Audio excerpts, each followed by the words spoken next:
Cat, la nostra moto, la nostra compagna di viaggio in giro per l'Europa. Ed è la moto che finché avrà un bullone sano resterà con noi. Benvenuti in questo nuovo progetto dove rifaremo il motore alla nostra Adventure. Molti conoscono la 990 e poche moto come lei sono riuscite a ritagliarsi un posto nel cuore degli appassionati. Personalmente, dopo averla guidata, ho capito che di moto non avevo mai capito nulla. Il motore, il telaio come risponde e come ti porta. Si capisce che è una moto nata bene, che ha qualcosa che molte moto non riusciranno mai ad avere. Abbiamo comprato questa moto nel 2017 e i problemi li abbiamo già avuti quasi tutti. Esteticamente era in ordine, ma la manutenzione fatta prima di noi è stata pessima. E ha dato sempre più problemi fino ad arrivare a oggi che fuma e ha pressione positiva nel carter motore. È arrivato il momento di aprirla e di rimettere a posto i danni che la mancanza di manutenzione ha portato. Nel progetto di ricostruzione del Super Duke abbiamo approcciato i video come fossero un documentario. In questo invece abbiamo deciso di fare dei video più di spiegazione dove vi raccontiamo come facciamo i lavori e il perché. Montiamo.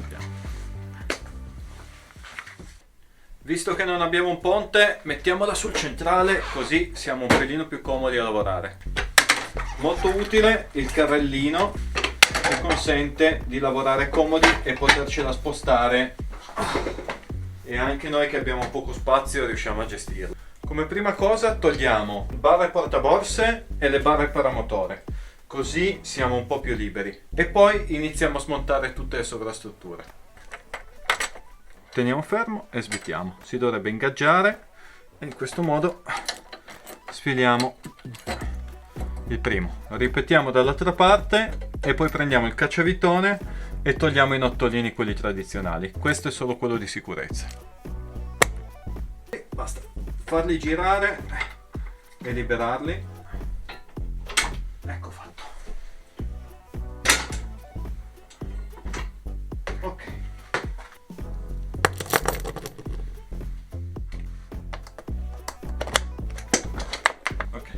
La sella, aperta la serratura, si tira via. Aperto qua, svitiamo 1, 2, 3, 4 e ce ne sono altre due qua dietro, una qua e una qua, che sono viti che mordono semplicemente nella plastica, autofilettanti, e poi andiamo a sganciare il pezzo superiore e poi andiamo a svitare 1, 2, 3 e 4 qua davanti, sono qua fuori dal portaoggetti, si attaccano direttamente. Queste sono 4 viti che mordono direttamente sul telaio, sono delle M6, e poi abbiamo 2 viti M5 che tengono il gruppo fusibili, che vanno svitate prima di smontarlo in modo da mandare giù il gruppo fusibili e poter togliere tutto il pacchetto del portaoggetti. Smontato questo abbiamo accesso a appunto i fusibili. Il filtro aria, noi abbiamo optato per un prefiltro perché avevamo un filtro BMC molto aperto e quindi per fare in fretta abbiamo messo un prefiltro. Adesso cambierà tutto, abbiamo intenzione di mettere un filtro in spugna di quelli di derivazione off-road.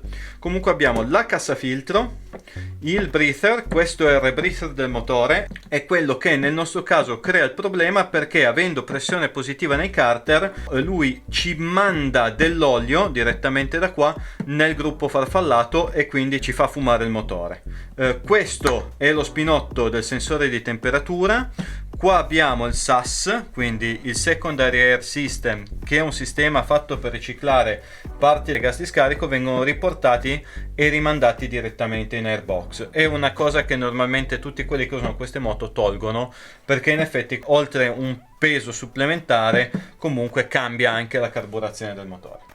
Airbox, breather e tutto quello che comporta l'aspirazione, il gruppo farfallato lo vediamo dopo. Adesso continuiamo a smontare il grosso della moto, quindi serbatoi, carene e tutto quello che c'è di esterno. Allora, per smontare le barre paramotore ti servono una chiave da 5 con dietro un dado che è una 13, una chiave da 6 e poi abbiamo un'altra chiave da 6 qua che sono due M8, una e due.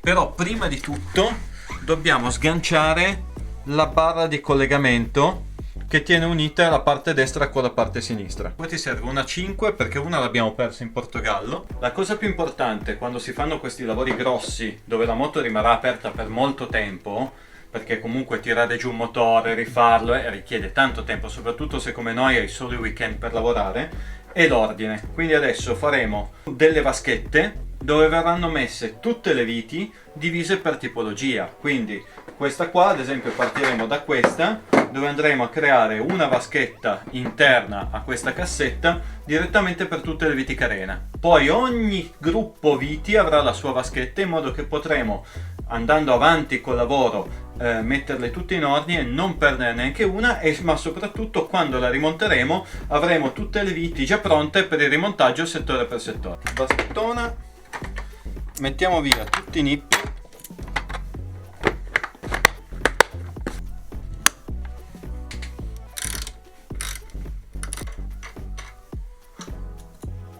Questo kittino è veramente il salvavita. Il micro cricchetto è una delle cose più comode di cui abbiamo mai avuto bisogno in viaggio.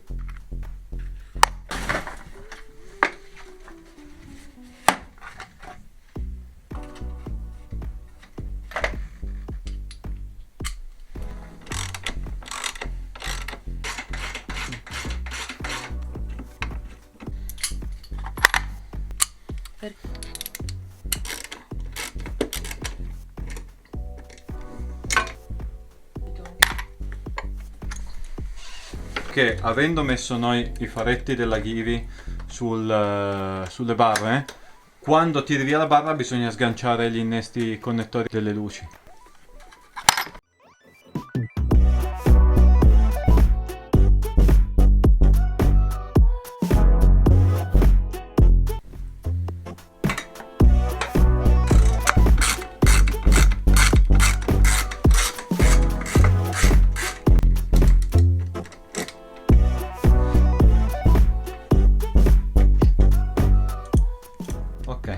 Togliamo l'ultima vite da 6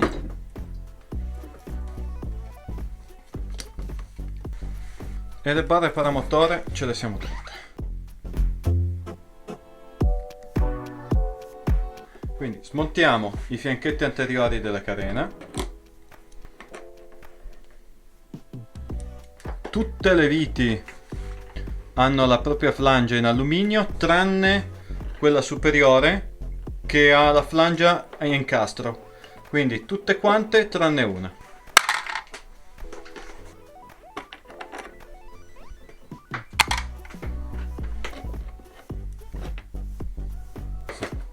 Ok, adesso prima di tirarlo via devi staccare lo sfiato e la freccia.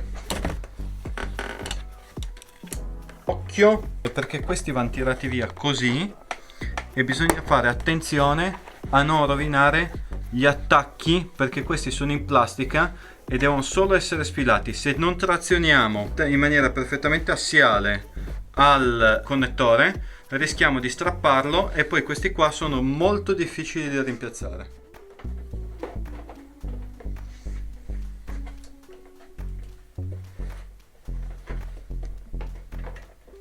Di fianco agli altri.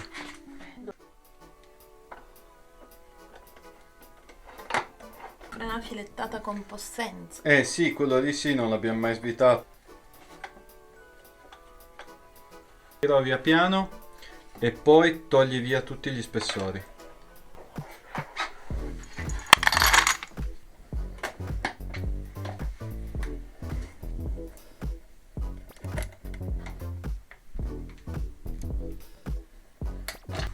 Ti passo un cacciavite, così sviti la serratura.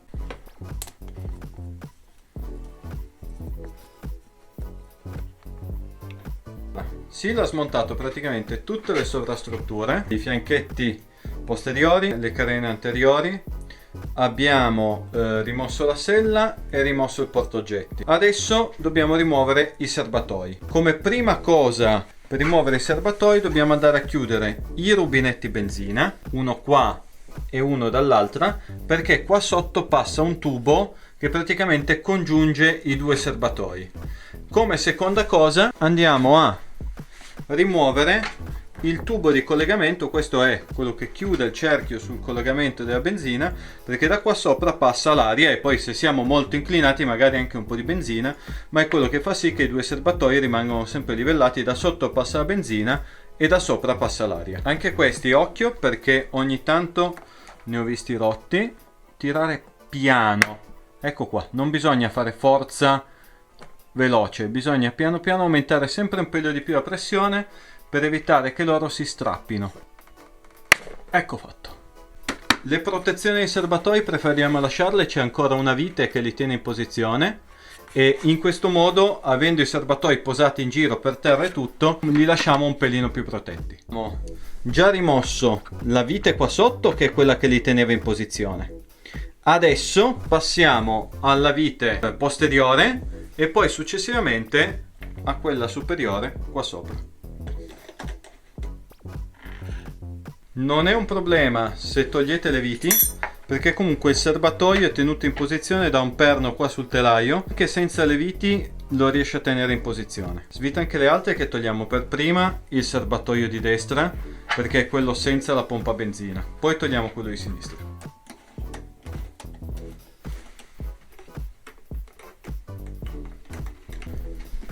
Abbiamo tolto il tubo di congiunzione superiore, adesso andiamo a sganciare prima di tutto il tubo della benzina inferiore che è connesso qua al rubinetto. Prendi un paio di pinze e allenta la fascetta. No, serve quello in becco un po' più fino. Allentiamo la fascetta in modo che il tubo non sia più strozzato sul rubinetto. Tiriamo via il tubo.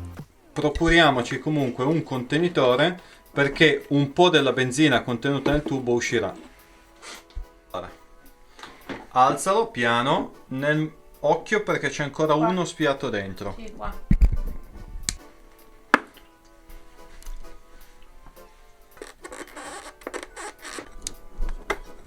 In questo qua abbiamo la pompa benzina. Quando lo rimuoviamo dobbiamo anche staccare i connettori sia della pompa benzina che della spia della riserva, oltre allo spiato.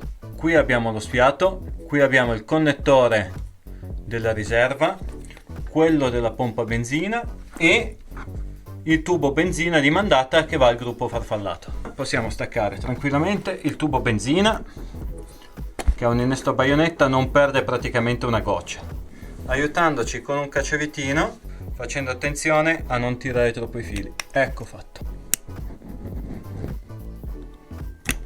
Andata. Possiamo rimuovere il serbatoio.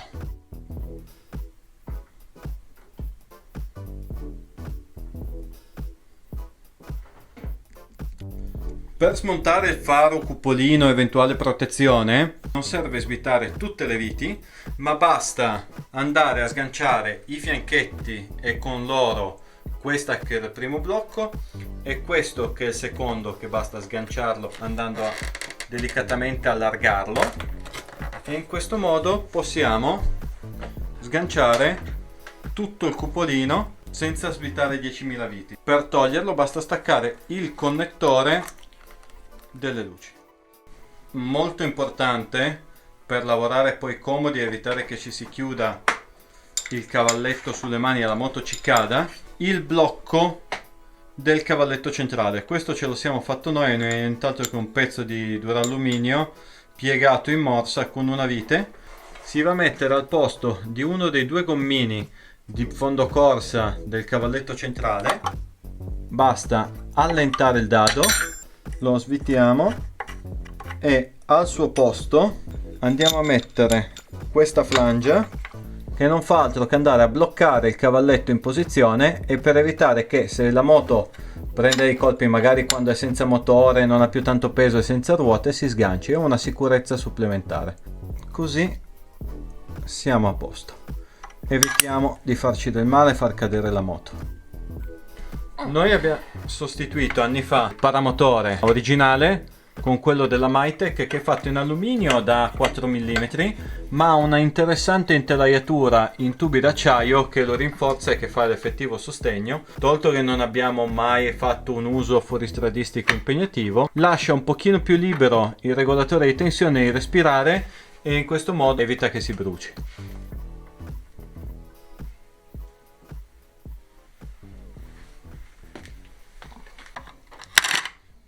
Mi stupisco sempre questa moto quanto sembri grande con tutta la roba sopra e appena togli i serbatoi carene diventi piccolissima, è fantastico. Non so come ho fatto a sporcarmi io le mani nonostante abbia smontato tutto SIL, però a questo punto noi di oggi ci fermiamo perché comunque la giornata è lunga e abbiamo anche altre cose da fare. E questo non è il nostro lavoro, è un di più che cerchiamo di fare. Nei prossimi episodi vedrete lo smontaggio di tutti gli accessori intorno al motore, quindi radiatore, cassa filtro, gruppo farfallato, serbatoio dell'olio, in modo da poter liberare completamente il motore, e una volta fatto quello tireremo giù il motore e inizieremo ad aprirlo e vedremo le condizioni in cui è. Io non volevo neanche più salire su una moto prima di lei, e quando sono salita su questa moto e su questo motore ho capito perché alle persone piace andare in moto e ho deciso di prendere la patente e iniziare a guidare anch'io. E non so se riuscirò mai, perché come vedete è un po' altina, un po' grossina per me, però ho una mezza fantasia di provare almeno in un parcheggio a guidarla, devo dire che ce l'ho. E mi ha regalato tante emozioni, mi ha regalato tanti sogni, e lavorare su di lei mi rilassa. Facciamo tutti una vita stressante, io faccio anche un lavoro stressante, come molti di voi immagino, e prendermi il tempo di lavorare su questa moto è veramente un regalo e mi fa fantasticare su dove potremmo andare, su tutte le cose meravigliose che potremmo fare, e non lo so se anche per voi è così. Ci vediamo nel prossimo episodio dove continueremo lo smontaggio di Cat.